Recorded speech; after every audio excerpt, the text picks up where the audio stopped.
finally Dr. Rhonda is back and hopefully getting Molly together. My dear, I want you here. Don't get too near for there's lions beware. Hey guys, so as you can see, I'm reporting live from my Nissan Altima. I'm in the middle of a move, as you can see by the ottoman trapped in my back seat. And if I didn't get this video done now, it just was probably not going to happen. So we are going to review Insecure episode 9, season 4, Lowkey Trying, live from the Altima. This episode, oh yeah, by the way, subscribe to my channel, watch the other previous reviews of Insecure, like the video, all that good stuff. Face feels really sweaty, and I cut the air off so that you could hear me clearly. So this episode is called Lowkey Trying. So basically we pick up with Issa and Lawrence, and it goes through this whole montage of them together having lots of sex, just spending time with each other. The central location is their memorable couch that we all come to know and love. We see them talking to each other, and Issa, and you don't really know how long this time period has gone on. Like, has it been a week? Has it been a couple weeks? I don't know. All I know is Issa and Lawrence appear to have like rekindled their romance. So they're sitting on the couch having a good time, and Issa gets a text from Nathan asking if she would still like to help him move. So Issa, I guess because this is a new beginning for her and Lawrence, she comes right out and tells Lawrence, you know, did I ever tell you about this guy that I was dating? You know, he asked if I could help him move. I'm just trying to, like, she basically is like, I'm just trying to let you know, I don't want to mess this up. I'm just trying to be honest with you. So, you know, Lawrence is like kind of nonchalant about it. He's like, I mean, it's all good. When she says like, I don't want to mess this up, she's like, I don't even know what this is. What is this?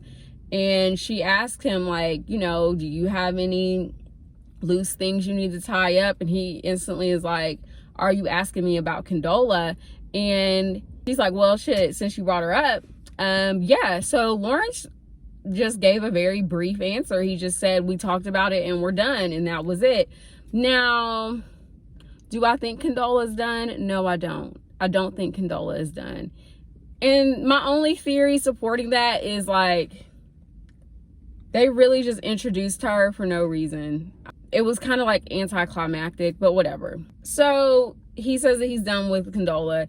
They bring up the interviews he's been doing in San Francisco, and he's basically like, well, I got to nail the interview first. Like, it's not a for sure thing. And right now, I guess they're in a space where they don't know where they're headed, and they're just feeling it out as it goes. Next, we see Dr. Rhonda. Finally, Dr. Rhonda is back and hopefully getting Molly together. And Molly's there talking, just venting about her feelings. And Molly is saying, with Andrew, this is the longest relationship she's ever been in, and she just doesn't want to mess this up. And mind you, they haven't been together that long. It's been a couple months, but Molly's like, I just don't want to mess this up. It's really important to her. Dr. Rhonda, you know, is like, you know, it seems that you've been really stressed out from the Issa situation, from the situation with Andrew's brother, you know, just talking to her about it. And Molly's basically saying, yeah, that Issa's wrong. Issa needs to apologize and this, that, and the other.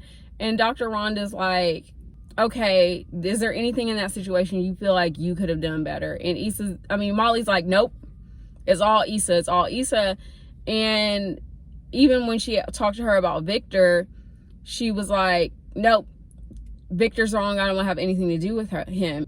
So Dr. Rhonda's basically like, there seems to be this pattern where whether you're right or they're wrong, are you willing, you just shut people out and that's it. You don't give them a chance to redeem themselves. And Molly, you know, she's kind of taking that in, and she's asking questions, and she like tells Molly that Molly just shuts down when when Molly perceives that people have wronged her, whether it was Issa, well, she brings up everybody. She was like, Issa, Torian at work, Victor. She just starts going through this long list, and she's like, when you think somebody's wronged you, you just shut down. And she asks Molly, like, you need to ask yourself, do you want to be in a relationship or do you want to be right? And which is That was a great question to ask. She also asked her, in reference to the Issa situation, she asked her, like, do you still feel that relationship, that friendship is still serving you? And Molly's like, yeah, Issa's my best friend. And Dr. Rhonda is like, let me rephrase that. Like, which is interesting that Molly is still considering Issa her best friend when she's not behaving like a best friend would. Like, this whole season, Molly has been so angry towards Issa, and they've had static between each other, but I don't see how she could come out of that block party situation and still say, well, that's my best friend, but I haven't talked to her at all. But yeah, Molly, you know, I miss Dr. Rhonda. I wish I had a Dr. Rhonda. So glad she's back for all of the 2 episodes that's left. Next, we see Issa's working at home on her computer, and I guess it's really bothering her, the situation with Lawrence and Nathan. So she's going through her phone. She calls Kelly. Kelly can't answer the phone. She calls her brother Amal, who is hilarious, and gives her, like, basically no advice. He just basically repeats everything she says. When she gets off the phone with him, she's like, she wants to call Molly, but she has like this scene in her head that if she calls Molly to talk to her about it, Molly's gonna call her selfish and all these things. So she's just scared. Like, she doesn't want that confrontation. But Issa goes ahead and she calls Molly. It went to voicemail, and she just asks Molly if she wants to meet up for brunch or something. As Molly's coming out of Dr. Rhonda's office, she gets the message, and next thing we know, the next scene is at where they're having brunch. Issa's sitting there. She's very nervous. The waitress can tell that she's nervous, and Issa orders some mimosas. Molly walks in, and Molly had a cute ass outfit on, but Molly walks in, Issa stands up, and she like screams, hey, like so excited to see her. And it's just really, really awkward. They sit down. You know, it's one of those things where it's like, are they going to talk about their problems, or are they going to do what they've been doing the entire season, which is like ignoring them? And that's exactly what they did. But the way they shot it, you don't know what they talked about. You just know that you saw the initial awkwardness, and then the next time we see the end of the conversation, they're just talking back and forth. And so Issa's telling her about the girls that stood her up, and Molly's joking like, don't make me have to pull up on those girls. So it's like good to see them, you know, having that banter back and forth in that relationship. And when it's done, they stand up, and Issa's so happy to see Molly and have spent that time with her. And she tells her, I love you. And Molly says it back. She says, I love you. And they leave. Also, Issa pays for the whole meal, which, you know, Molly's surprised by it. Like, I can at least get the tip. And Issa acknowledged, she says, no, I probably owe you like a million other brunches. Like, I got this. So I think that, like, I have theories on that as well, why I think there's static in their relationship, but I think that's to know. I'll talk about it at the end. Molly gets home. I don't know if she got home. No, she gets to Andrew's house. So Molly gets to Andrew's house, and he asks her how it went, and she's basically like, you know, it was okay. We had a good time, but it just feels forced. Issa didn't talk about anything that happened. And he's like, well, if you wanted to talk about it so bad, why didn't you bring it up? And Molly's like, well, I was there. I made myself open to it. And it's like, it goes back to what Dr. Rhonda was saying. Like, you have to put forth effort. Andrew even says to her, like, you can't meet her halfway. And Molly gets agitated and walks away. So he also, I don't know where they were in the conversation, but he also lets Molly know that his brother Victor had got them, I guess, like floor seats to the Clippers game, and he knows how much of a fan Molly is of Kawhi Leonard. And they're laughing and joking, but Molly's like, no, she doesn't want to go. So the thing about that, Andrew's like, this is like an olive branch, like he's trying to make a, but she's like, she's basically like, no, you should just go by yourself. And the thing about it is, we all acknowledge that Victor was being an asshole, but at the same time, if he's making an effort to try to right the situation or try to rebuild that connection with Molly, doesn't necessarily mean they're going to be best friends or anything. But I just feel like if you're in a relationship with someone, and especially as new as their relationship is, Molly needs to make the effort to at least try to mend that with Victor. Now, if she would have went and Victor was an asshole again, I totally get it. But if this is something that's obviously important to Andrew, and if if Andrew is as important to Molly as she says he is, I would think she would try a little harder to put the effort out there.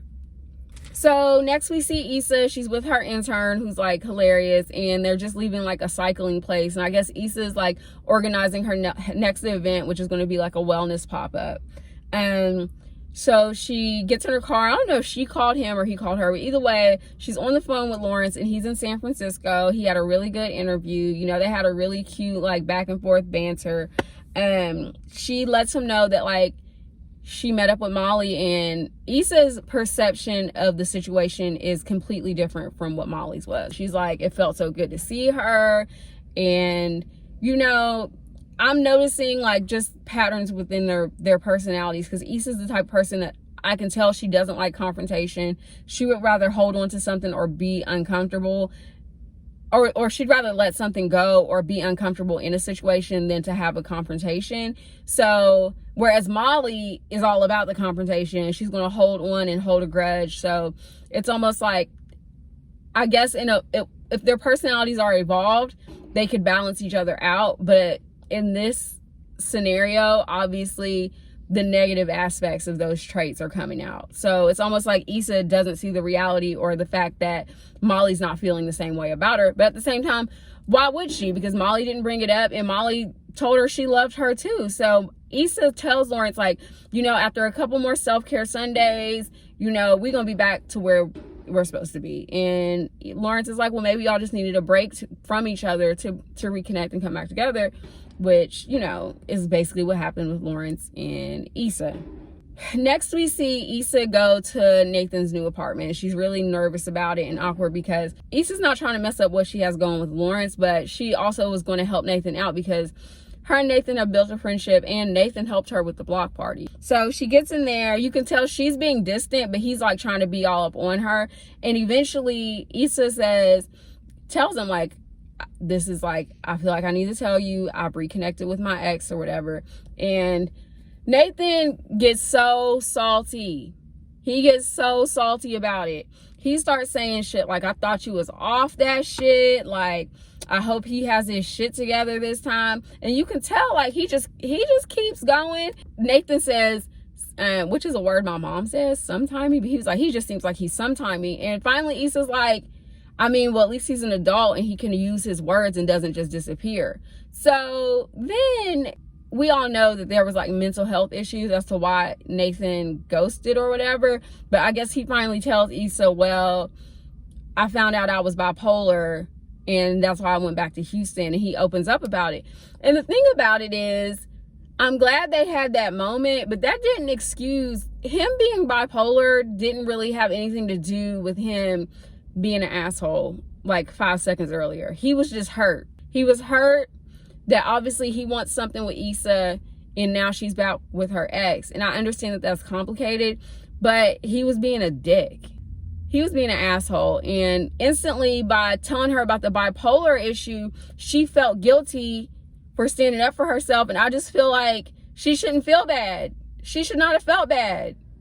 But anyways, they work it out. They talk through it a little bit, and she continues to help him, and he has to go by his old place, which is at Andrew's, to go pick up, I guess, the rest of his stuff. So next scene, we see Molly and Andrew. Molly walks in and she has food. I guess he was expecting like, I think, Indian, and she ended up bringing some other type of food. And she asked him about the game, and he brings it up like, I mean, it was good, but it was great, but it would have been nice if you were there. And she was like, well, I don't know why you asked me to do something. It makes me feel uncomfortable. And he's like, look, you could at least try. Theme of the episode. And long story short, Nathan shows up with Issa to get the rest of his stuff. So there's like this awkward exchange, and they're like, hey, why don't you just stay? We got takeout. Next thing we know, they're all sitting around having drinks, having a good time, laughing about old drinking games they used to play.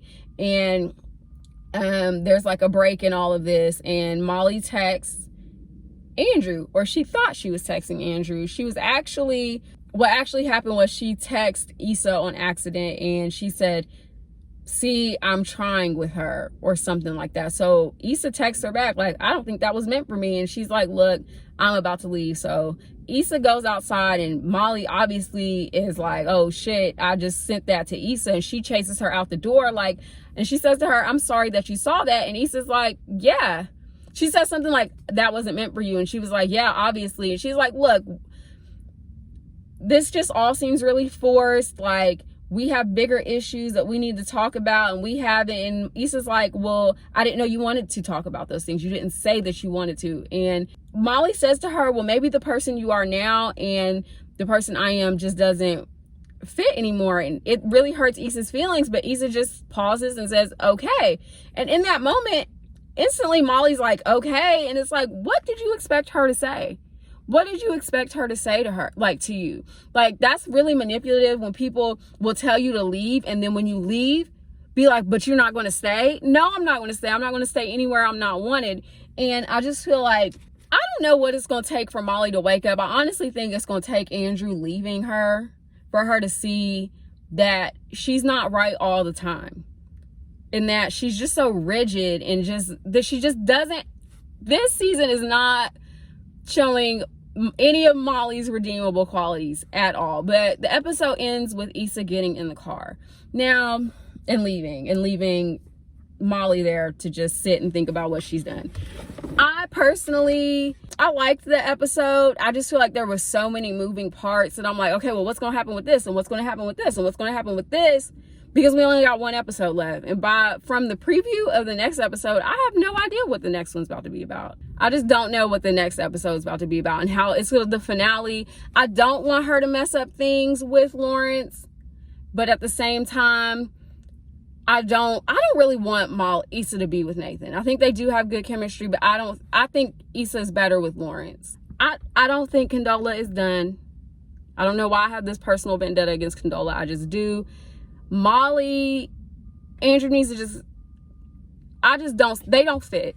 Andrew and Molly don't fit. Molly needs way more therapy than what the hell she's getting. And sorry this is so rushed, but I gotta go pick my daughter up from the daycare. And if you like this video, subscribe to my channel, leave a comment below. What did you feel about the episode? Did you see something that I didn't see? Molly Hive, I know you're out there. Help me understand. Thank you for watching, and I will see you after the finale.